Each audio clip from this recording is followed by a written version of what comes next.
Olá, querido aluno, tudo bem com vocês? Aqui é o professor Wesley, essa é a nossa terceira aula do módulo de Biologia Molecular e nela comentaremos aqui sobre o processo de transcrição gênica. Espero que a aula seja bastante proveitosa. Já peço que, se por gentileza você curtiu a aula, dê um like, compartilhe e, sobretudo, se inscreva no canal, tá bom? Importante também aqui, sempre colocar aqui no sininho de notificação para chegar as notícias para ti. Vamos lá? Novamente, é importante frisar a importância aí de você sempre pegar o livro didático, consultar o professor e fazer bastante exercício para que vocês consigam aqui sedimentar o conhecimento dessa aula, tá? O intuito dessa aula não é ser o supra-sumo, nem a salvação da tua vida, mas simplesmente te orientar aí para que você consiga caminhar junto ao livro didático. Vamos lá? É importante nós voltarmos aqui para o dogma central da biologia. Nós já sabemos que na aula anterior que o DNA ele é uma molécula que tem uma capacidade de fazer a replicação ou a sua duplicação, certo? E agora a gente vai ver mais adiante nessa aula que o DNA ele consegue, mediante o processo denominado transcrição, transformar-se em uma molécula de RNA que também tem a capacidade de também sofrer replicação. E o DNA, o RNA, perdão, ele tem a capacidade, via um processo denominado tradução, formar as proteínas. É importante nós já fazer algumas ressalvas quanto a essa esquematização.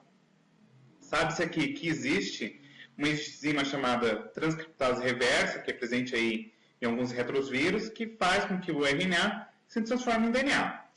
Mas é importante vocês terem em mente que essa sequência DNA, RNA, proteína não é bem verdade, porque nós temos aqui alguns contextos no qual você vai ter formação de proteínas. Não é somente uma proteína, tá? E a gente vai entender o porquê que eu estou fazendo essa ressalva aqui nessa aula. Certinho? É importante aqui frisar que o organismo ele é formado por proteínas ou foram sintetizados aí com auxílio de proteínas, que nada mais é do que enzimas. E a saber se cada molécula do corpo é formada aí por uma via metabólica, nós vimos isso lá na nossa aula introdutória. Além disso, cada etapa aí da via metabólica depende da presença de uma enzima e cada enzima é formada aí por uma sequência de aminoácidos. E a saber se essa sequência de aminoácidos é determinada aí por um trecho específico do DNA, ao qual nós denominamos como gene. Então aqui a gente pode colocar que o gene nada mais é do que segmento do DNA, certo? Que codifica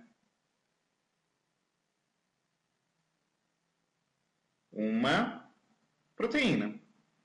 Posto isto, é importante a gente pensar ainda que antes de eu chegar nesse estágio da formação da proteína, eu tenho aqui o RNA, que vai ser a molécula intermediária que vai fazer esse elo aí entre DNA e proteínas. Mencionando-se aqui o que eu comentei anteriormente, você tem um substrato que, sob a ação de uma enzima A, forma um intermediário 1 e assim sucessivamente. E tudo isso aqui representa exatamente um conceito de via metabólica, certo?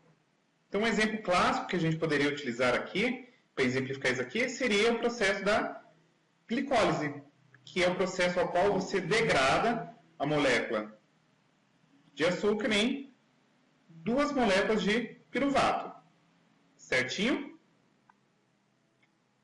E aí, só por descargo de consciência, eu acho importante nós fazermos aqui uma ressalva quanto ao RNA propriamente dito. Então, vamos lá. O que é o RNA? Então, vamos defini-lo aqui. Ele é o ácido ribonucleico. E ele difere-se aí do DNA em relação, primeiro, ao açúcar que está lá na sua constituição, que nada mais é do que a ribose, certo? E difere-se aqui quanto à base nitrogenada. A saber-se, no RNA nós não temos aí a presença da timina, mas sim a presença da uracila. E um terceiro aspecto importante aqui a mencionar-se é que termodinamicamente ela é mais instável do que o DNA. Então, vamos lá, termodinamicamente mais instável. E, por consequência, o fato dela ser menos estável ocasiona aqui diretamente uma alta taxa de processos mutacionais, tá bom? E a gente vai compreender mais adiante aí o que é uma mutação. Mutacionais. Quando a gente está pensando na síntese de RNA em eucariotos, vale se destacar aqui ó, que em eucariotos nós temos a síntese de RNA no núcleo, certo? E se a gente for pensar ainda, além disso, a gente pode pensar lá na mitocôndria e no cloroplasto também, que tem o DNA dentro aí das organelas e, consequentemente, ela consegue fazer a síntese do seu próprio RNA, certo?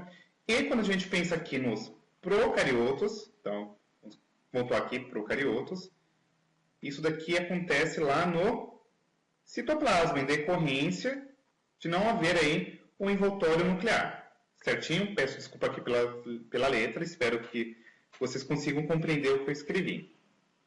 Então, vamos dar um prosseguimento aqui. Como eu mencionei para vocês, cada gene ele é copiado aqui numa molécula intermediária, que é o RNA. Então, como eu já fiz aí o link anteriormente, o RNA é uma molécula intermediária entre DNA e proteínas. E esse processo aqui de você ter a formação de um RNA denomina-se como transcrição. Além disso, essa molécula de RNA ela vai se associar aqui futuramente com os ribossomos para determinar a sequência de aminoácidos aí durante um processo que nós denominaremos como síntese proteica, ou também comumente denominado aqui como tradução.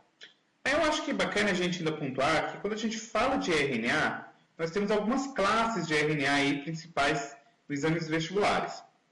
Basicamente, o vestibular adora comentar do RNA mensageiro, que nada mais é do que aquela sequência de RNA que de fato vai aí sintetizar uma sequência de aminoácidos.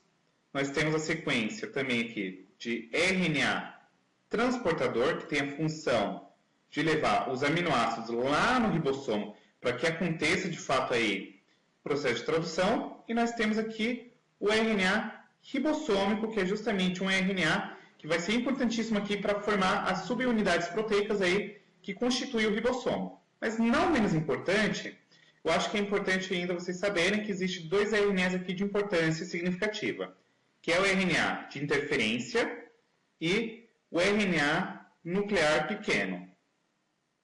Esse vai estar atrelado com um processo denominado como splicing, que a gente vai compreender o que é, e esse daqui tem uma função de regulação gênica, e a gente vai compreender o que o RNA de interferência faz. Mas antecipo a vocês, ele consegue silenciar ou simplesmente interromper aí a síntese proteica, tá bom? Então ele consegue se ligar ali no RNA mensageiro e interromper o processo de tradução. Por conseguinte, eu acho bacana vocês ainda terem em mente que os genes aí eles vão determinar todas as características do organismo. Lá em genética, a gente chama isso aqui de fenótipo, certo?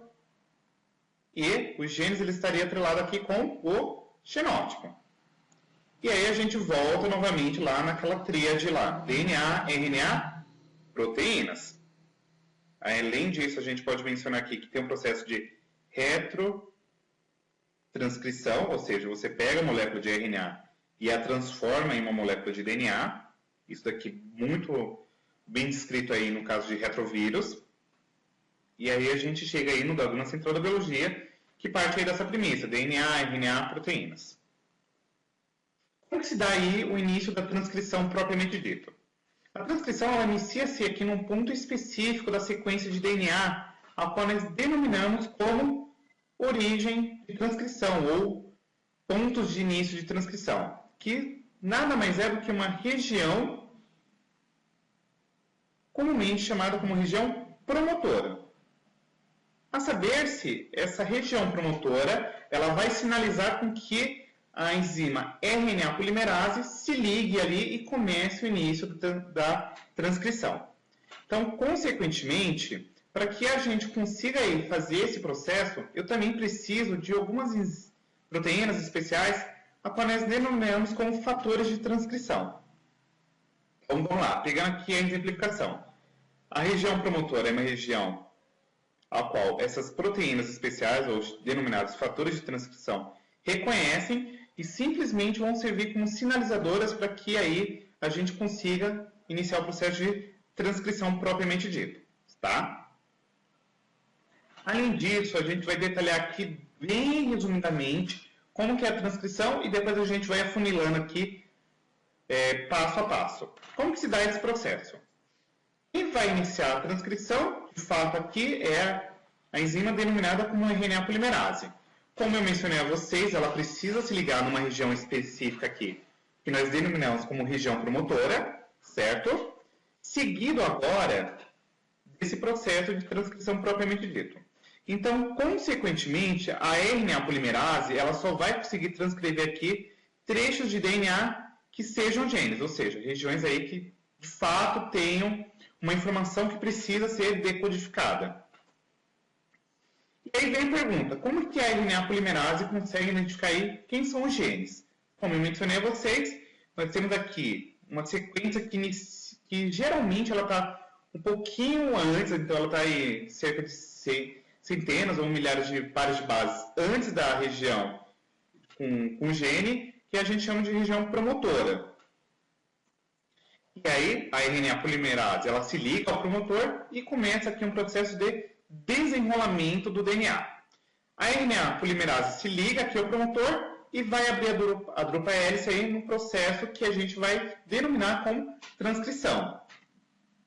Por conseguinte, o promotor apresenta uma sequência de bases aqui que a RNA polimerase reconhece, certo? Então vamos lá. Como eu falei para vocês, a RNA polimerase se liga aqui na região promotora, desenrola a molécula de DNA e começa a fazer o processo aí de transcrição. Um detalhe importante a saber-se é que a polimerase ela sempre vai ler a fita de DNA a partir da região 3' para 5' e produz um transcrito de RNA a partir da região 5', 3'. E aí vocês já sabem que a região 5', 3' é o sentido da vida, tá bom? Além disso, a RNA polimerase ela vai alcançar um sítio aqui que a gente chama de sítio de terminação, que é justamente onde o transcrito de RNA acaba sendo liberado. Então vamos lá, esse processo ele é extremamente regulado, então tem uma região que vai sinalizar o início e tem uma região específica que sinaliza aí o término do processo de transcrição, certo? Essa é uma visão geral aí da transcrição e a gente vai afunilar ela agora com base processo a processo. Um detalhe importante de destacar-se aqui é que existem algumas diferenças significativas entre a transcrição em um procarioto e um eucarioto.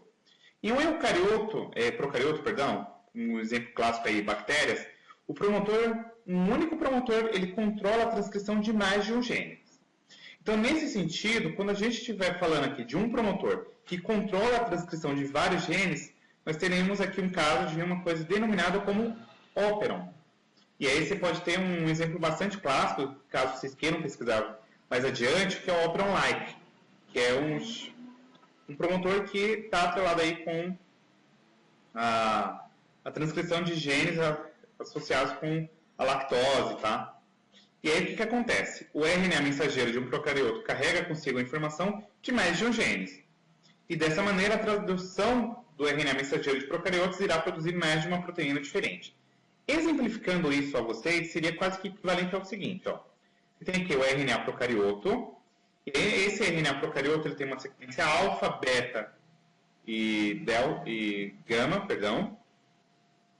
e aí você tem um promotor. Esse único promotor consegue fazer aqui a síntese, aí, o processo de transcrição dessa sequência alfa, beta e gama.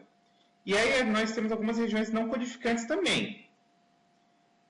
Consequentemente, esse promotor vai dar origem aí, posterior, todo o processo de transcrição e também tradução a uma proteína alfa, uma proteína beta e uma proteína gama. Então, nesse sentido, quando você tem um promotor que controla mais de um gene, você tem um caso aqui de um óperon. Já no RNA eucarioto, isso aqui é muito diferente, porque para cada região aí codificante, eu preciso obrigatoriamente de um promotor. Então, se eu tenho 30 sequências codificantes, eu necessitarei obrigatoriamente de 30 promotores para cada uma dessas sequências, certo? Então, vamos lá. Dando uma olhadinha agora no processo propriamente dito. O início da transcrição ela se dá aqui porque você tem uma polimerase que vai se encaixar o DNA molde. E a quantidade de RNA produzida aí vai variar de acordo com o tipo de combinações e o número de fatores de transcrição que se ligam aí ao promotor. Como eu falei para vocês, os fatores de transcrição são aquelas proteínas que vão favorecer com que a RNA polimerase consiga se ligar ao sítio específico aí de início da transcrição. Quando ela se liga ao DNA molde, a RNA polimerase começa aí a fazer uma catálise nas reações de formação das ligações fosfodiéster entre os nucleotídeos, gerando aí a fita de RNA. E essa síntese, como eu comentei para vocês, ela se dá aqui sempre no sentido 5' 3'. Apenas uma das fitas de DNA é utilizada aqui como molde. Então você tem aqui a fita no molde e a fita molde. Então você usa essa fita aqui com molde, ó, no sentido 5', 3', para você formar a sequência de RNA mensageiro. Além disso, é importante vocês saberem que você tem aí a ligação da RNA polimerase na molécula de DNA, começa um processo de desenrolamento aí da molécula de DNA, você abre e você começa aqui a fazer a transcrição da fita de RNA, certo? E como eu comentei com vocês, para cada região aí que tem um gene específico, eu vou precisar obrigatoriamente de um promotor para cada uma dessas regiões, tá? E aí, por consequência, você tem aqui, ó, em B, o RNA, então você vai ter o acréscimo na ponta 3 da cadeia crescente e a gente vai entender aqui como que se dá esse processo de síntese aqui de RNA. Por conseguinte, a transcrição ela vai terminar aqui por meio de dois estímulos. Primeiro, você tem a formação aqui de um grampo de sequências invertidas e você tem um corte enzimático aqui da fita de RNA. Como eu comentei para vocês, ó, a formação em grampo ela se dá da seguinte maneira. Você tem uma sequência aqui A, G, C, C, C, C, C, e você tem o DNA molde, e aí você forma um grampo para você terminar esse processo de transcrição. E você também tem um corte aqui enzimático. Então você simplesmente faz um corte aí via alguma proteína. Como que se dá aqui a terminação do grampo? Ó, você tem um finalizador que está aqui independente, que a gente chama finalizador independente Rho, então, esse aqui, que contém uma repetição seguida de um filamento com aproximadamente aí 6 nucleotídeos adenina. Então, ó, você tem A, e essas repetições invertidas aqui são transcritas em RNA. Então, você tem um RNA transcrito. Diante disso, essas repetições invertidas de RNA elas vão se dobrar, fazendo com que haja aqui uma formação de uma estrutura em grampo. E, consequentemente, as ligações de hidrogênio aqui, desses pares de base, acabam se rompendo. E, por consequência, o término disso daqui vai ser que o RNA transcrito ele vai se separar aqui do molde, e aí você termina o processo de transcrição. Logo, a síntese disso daqui tudo é o seguinte: quando você termina aqui a transcrição, quando você tem repetições invertidas, que formam essa estrutura em grampo, tá? O término por corte enzimático, como que se dá esse rolê? Primeiro, ó, você tem uma RNA polimerase 2, que transcreve aqui as sequências codificantes da maioria dos genes. Logo, você tem um ponto aqui específico que a gente chama de sítio de clivagem. A clivagem é perto da ponta 3' do RNA, enquanto a RNA polimerase continua aí transcrevendo. Você vai ter uma endonuclease chamada RAT1, que se liga aqui à ponta 5' da parte de trás do RNA. E aí, cliva. E se move aqui para a RNA polimerase, degradando o RNA à medida que vai acontecendo aí o processo. E aí, quando a RAT1 chega aqui na região da polimerase, a transcrição termina, certo? Além disso, é importante vocês saberem que o RNA ele passa por um processo de processamento. No caso dos eucariotos, você tem aqui os transcritos primários, que ao longo da transcrição vão passar por 3 processamentos. Primeiro, você tem a adição de CAP, que a gente vai entender o que é. seguido da adição da cauda poli-A, e você tem a remoção aqui de pequenos trechos que a gente chama de recomposição ou splicing. E após esses processos aí, você tem o que a gente de fato chama de transcrito maduro, ou seja, é a sequência de RNA mensageiro que de fato vai ter a sequência de genes que precisam ser traduzidas. Então vamos lá, ó. Como que se dá esse processo de processamento do RNA? Primeiro, você tem a adição da CAP. O CAP nada mais é do que um revestimento aqui na extremidade 5' da cadeia de RNA, que você vai ter uma molécula aqui chamada 7-metilguanosina. E aí você adiciona aqui a 7-metilguanosina e, consequentemente, isso daqui se dá quando você tem um RNA aí com aproximadamente 30 bases, certo? E a função disso daqui, justamente, é fazer uma proteção e está aqui atrelado também com o início da tradução. Adicionado a isso, nós temos aqui a adição da cauda poli-A, que acontece aqui ao término do processo de alongamento, e aí você tem um transcrito primário que ele acaba sendo cortado no ponto específico da sua ponta 3'. E após esse processo aqui do corte, você tem a clivagem da enzima poli-A polimerase, que vai adicionar uma cauda aqui com cerca de 200 adeninas. Então, ó, exemplificando aqui.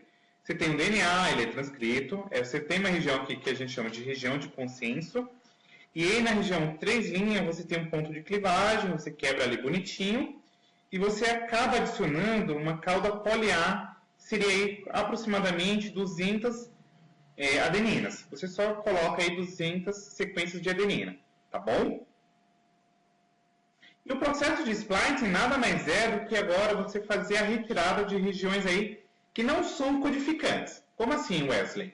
Você tem aí o processo de transcrição, bonitinho, e nessa sequência você tem algumas regiões que não são codificantes, a qual nós chamamos de introns, e nós temos regiões que são codificantes, que são as regiões que nós denominamos como exons. Então vamos dar uma olhadinha aqui, ó. Você tem o DNA, você tem a região exon 1, intron A, exon 2, intron B, exon 3. No processo de transcrição, você vai ter aqui o transcrito primário, ó, com exon 1, intron A, exon 2, intron B, exon 3. O processo de splicing é justamente você fazer a eliminação dessas regiões aqui não codificantes. Então você tira o intron A, você tira o intron B. E, consequentemente, você vai pegar e vai unir aqui o exon 1, exon 2, exon 3. Que é, de fato, o que é importante aí para que aconteça o processo de tradução, tá bom? Então, o splicing, de maneira bem simplificada, o que é isso? Você tem aqui os genes de eucariotos não são formas aí contínuas. Então, existem fragmentos denominados exons e os fragmentos denominados introns. Os exons são as porções funcionais, ou seja, são porções que vão codificar a proteína, porém os introns são regiões que não codificam nada. Então, como que se dá aqui? Ó? Você tem o DNA com exons e introns, e aí você tem o RNA mensageiro que vai possuir tanto exons quanto introns. Esse transcrito aqui, que tem tanto exon quanto introns, nós denominamos como transcrito primário. Além disso, na transcrição, tanto os exons quanto os introns são aí, de fato, transcritos. No entanto, eu preciso fazer agora uma estabilização aí desse transcrito primário. E isso decorre através de um processo de retirada aqui das regiões não codificantes. Então, você vai ter algumas enzimas chamadas de nucleases que vão fazer as retiradas aí dos introns e vão deixar somente os exons. E esse processo é chamado aí de splicing. E o splicing vai agora fazer com que você tenha uma sequência de RNA mensageiro somente com exons. Então, você tem aqui, ó, novamente, a região com a região CAP, que é a 7-metilguanonina, e você tem aqui a cauda poli-A, certo? Ó. E a região aqui só com os exons. Isso a gente chama de RNA mensageiro secundário ou RNA maduro, tá bom? Dessa maneira, você vai agora levar lá para o citoplasma mais adiante e vai só traduzir aquilo que de fato precisa. Então vamos lá, como que se dá esse processo propriamente dito? A remoção acontece aqui em pontos específicos do RNA. E esse corte e fusão dos fragmentos é realizado aqui por um aparato enzimático chamado de spliceossomo. Então, o processo de splicing envolve aí várias enzimas que vão fazer esse rolê acontecer, tá bom? Então, de maneira bem simplificada, você vai ter pontos específicos aqui, que são pontos de corte, e vai ter aí a união de interação para você formar, de fato, somente um RNA maduro com exons. Além disso, não é só o splicing que acontece. Existe também o splicing alternativo, que seria justamente um padrão de remoção de um transcrito primário que acaba sendo diferente aí das células de um organismo. Lembra-se daquela premissa que eu falei, ó? DNA, RNA, proteínas? Isso decorre do fato de você ter o processo de splicing alternativo. Então, você acaba formando isoformas diferentes aí de uma sequência de RNA para, consequentemente, você ter aí processo de diversidade de proteínas, sequências de aminoácidos que precisam ser traduzidos. Um detalhe bacana, inclusive, a destacar-se é a própria doença do Alzheimer. Para quem conhece aí, o Alzheimer é uma doença neurodegenerativa e você tem uma proteína chamada Tau. Em decorrência de você ter o splicing alternativo aqui na proteína Tau, você tem cerca aí de 6 isoformas que, consequentemente, estão atreladas aqui com a doença do Alzheimer, que é uma doença neurodegenerativa. Então, o splicing alternativo, ele acaba gerando isoformas e, consequentemente, você aumenta aí a diversidade de RNAs maduros que, consequentemente, vão ser traduzidos. Beleza? Espero que vocês tenham curtido a aula e aguardo vocês aí na próxima aula. Um beijão e até a próxima.